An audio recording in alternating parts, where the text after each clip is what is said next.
All right. I think we're live. And Hey everyone, how yep. are we? I'm trying to find myself on here and I can't. There I am. Now I see it when you're.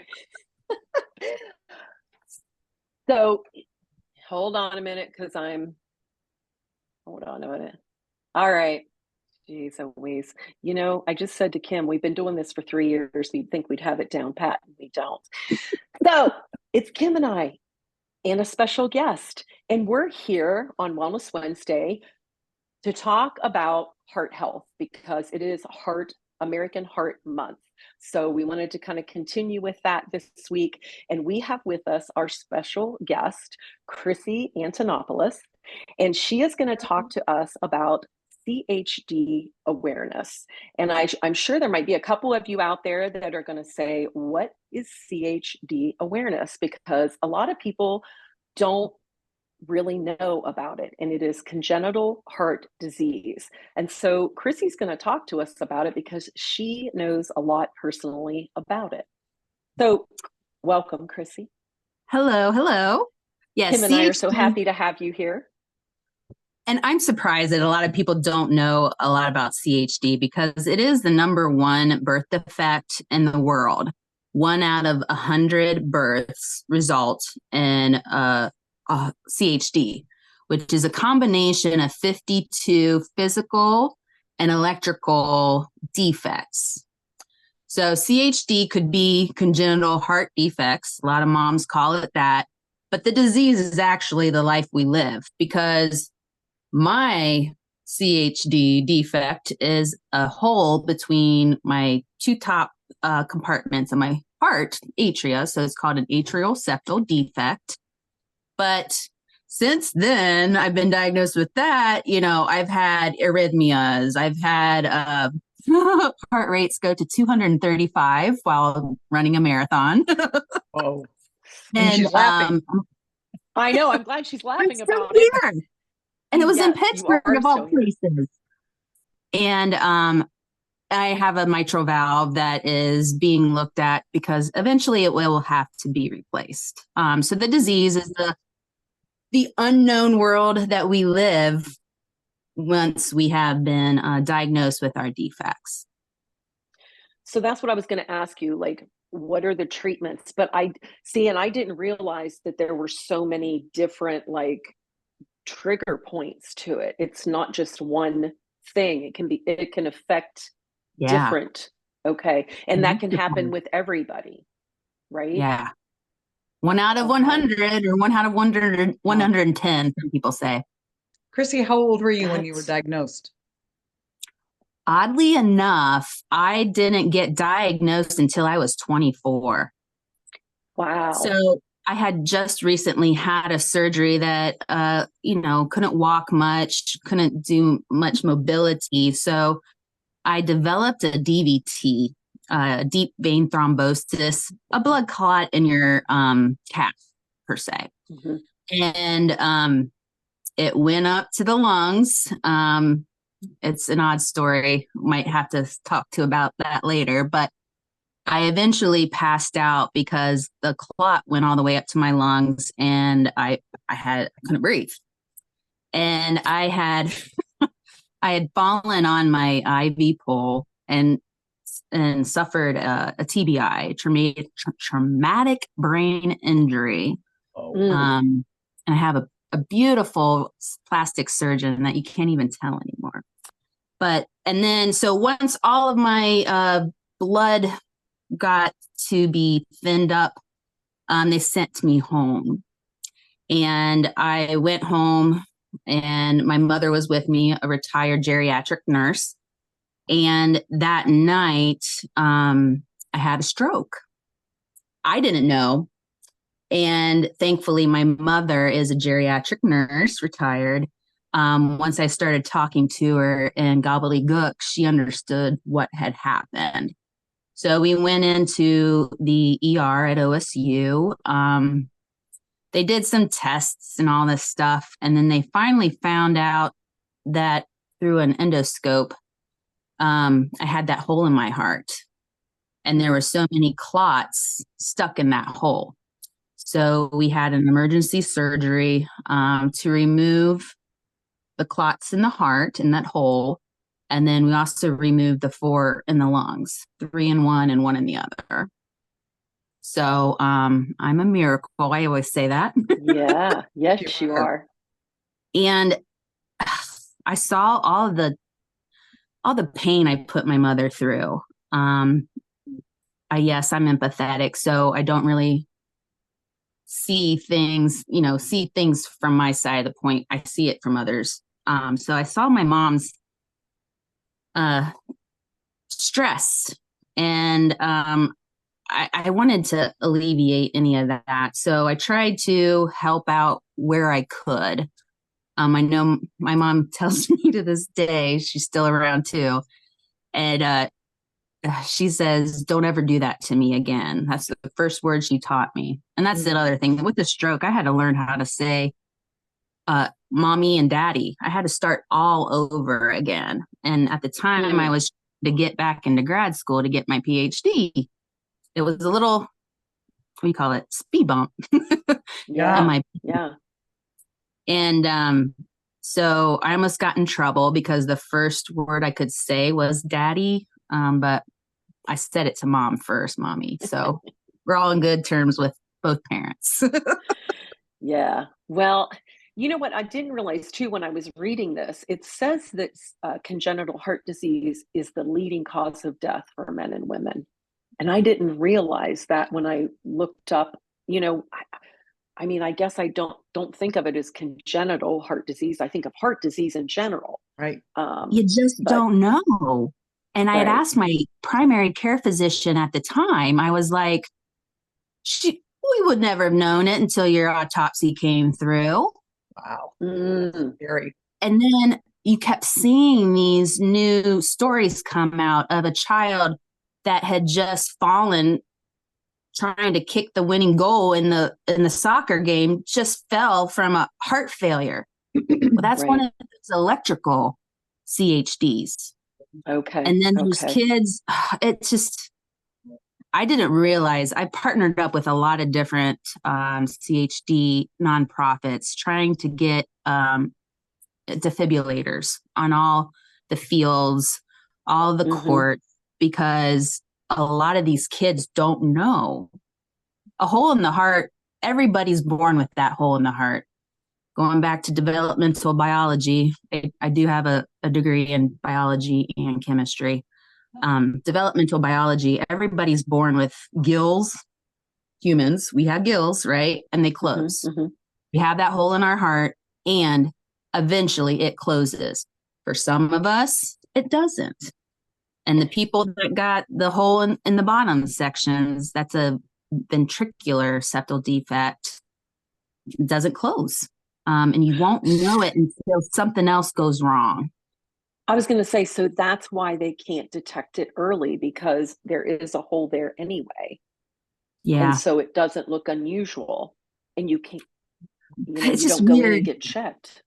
Yeah, it's the size, because it's so funny, because I had the greatest doctors when I went through OSU. I watched the Ross Heart Hospital grow as I was in there. And one of the doctors was saying, oh, you just have a PFO. That is what we're all born with, a patent foramen ovale. Foramen just means a hole. And that hole usually is less than 4 millimeters. That's less than a half of a centimeter. My hole ended up being 44 millimeters. So 10 times that. So about the size of a quarter. Chrissy, I have a question for you. Can they hear that on through a stethoscope? When doctors listen to your heart, can they hear that at all? That's so funny you would ask.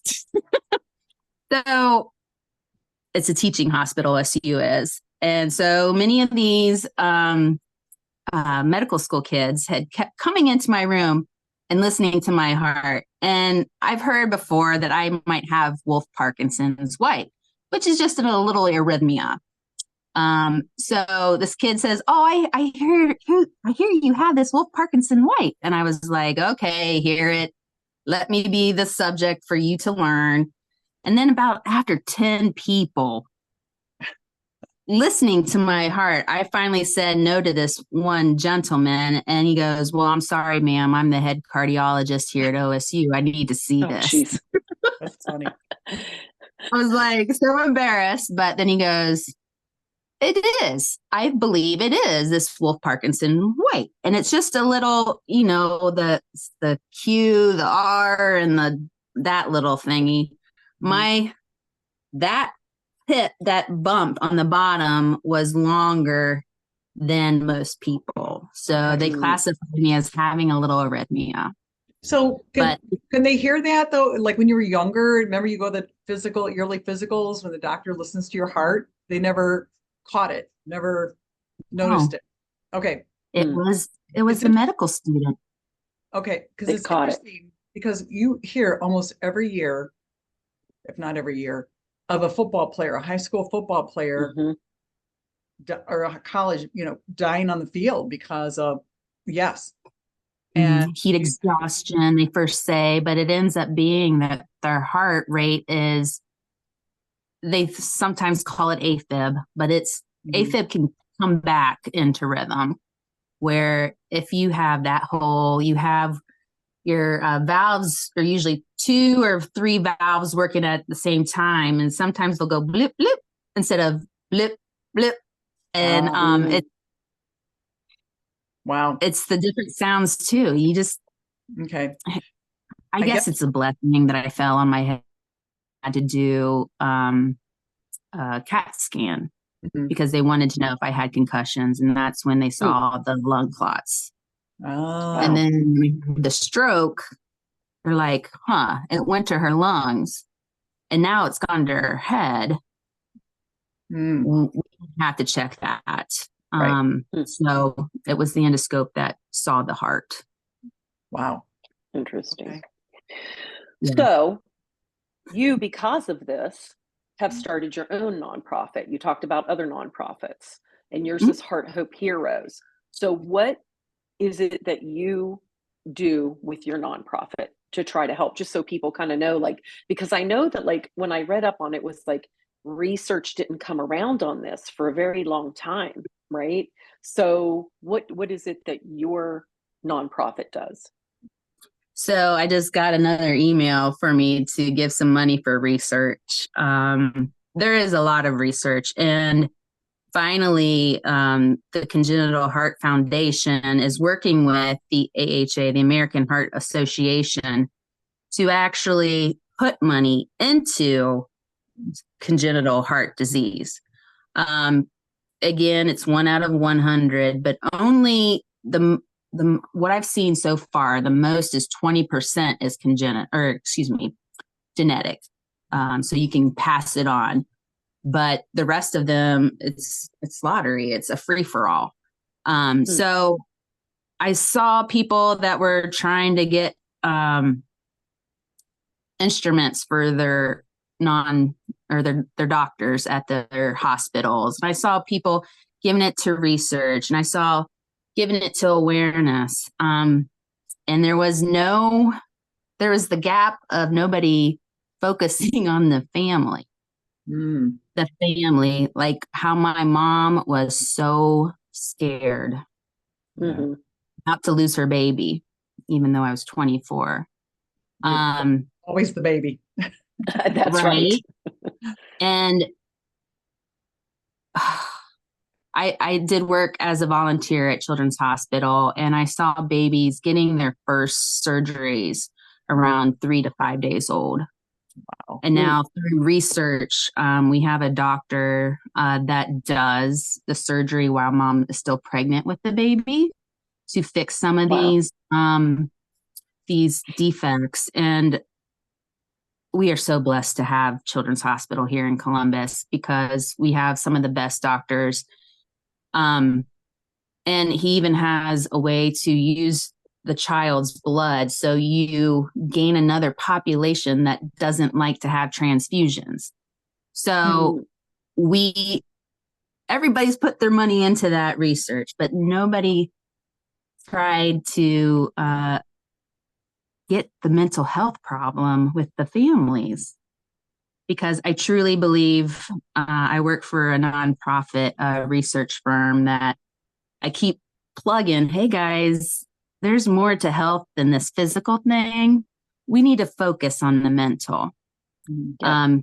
Because there's a doctor at Children's that said that the longer you prolong the test or the surgery for that baby, the longer, well, their longevity increases. So if you can make the stress go away for mom while she's pregnant, give birth and keep mom happy, keep her calm, keep her connected to other family members that have gone through this, so she's not so anxious and all that.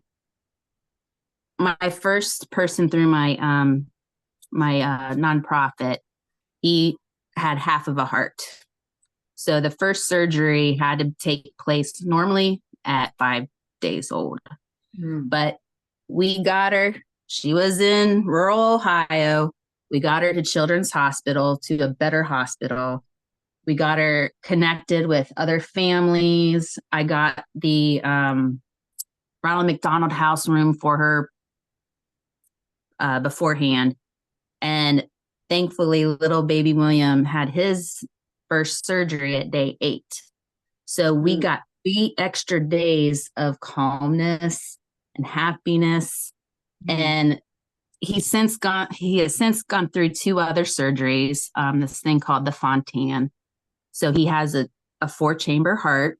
2 chambers are fake, but wow, he's a good little boy. He's a Steeler fan. And that's the other thing we do too. Just take the stress out of everything. So before he had that 3rd surgery, I was like, let's go to a pool park, let's go swimming.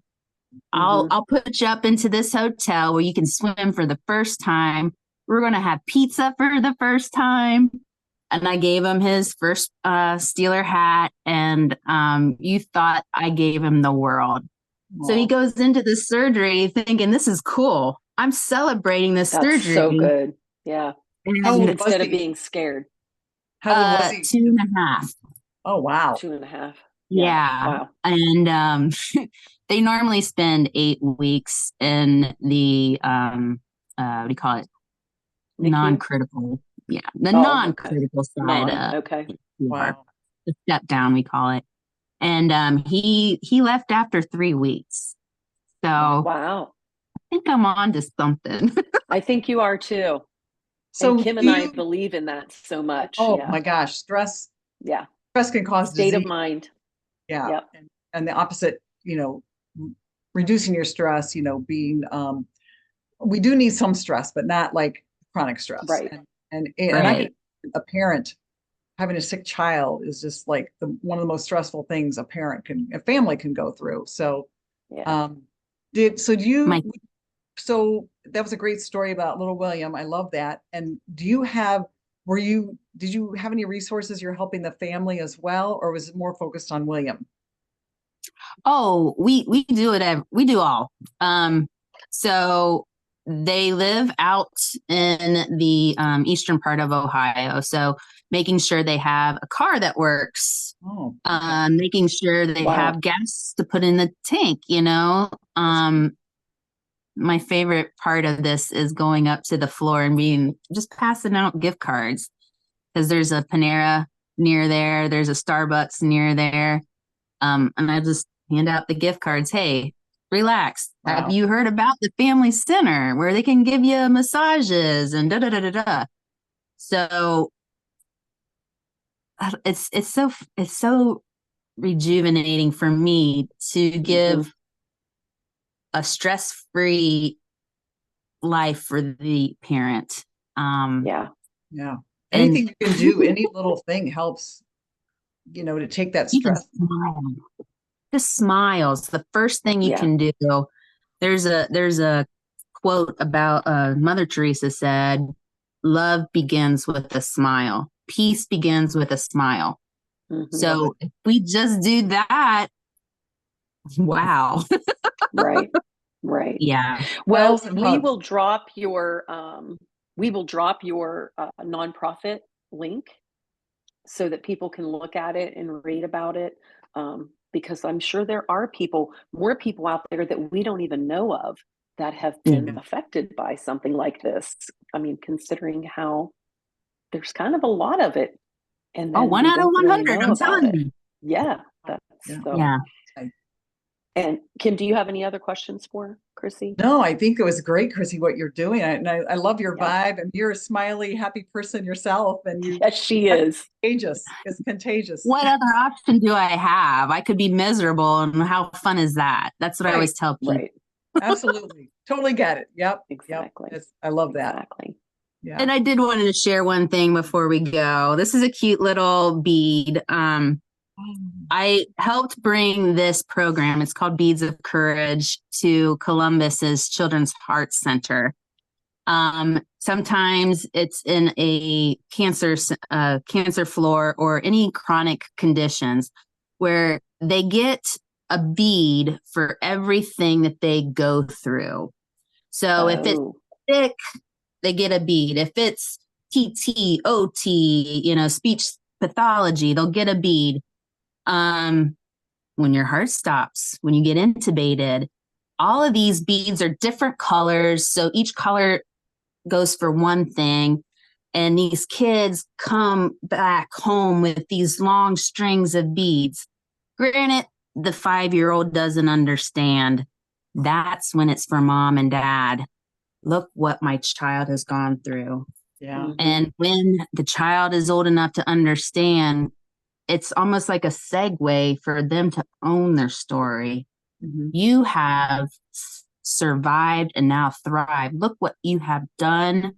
And this is the blessing that you have. So we do support the Beads of Courage. We keep the Beads of Courage alive in the Heart Center because especially the mental part of health that we so ignore in this world. Yeah. And I'm not about that. Not about that. Exactly. That's great. Well, it's your first step to healing, really. It is. I mean, truly you've got to do. have a positive mindset.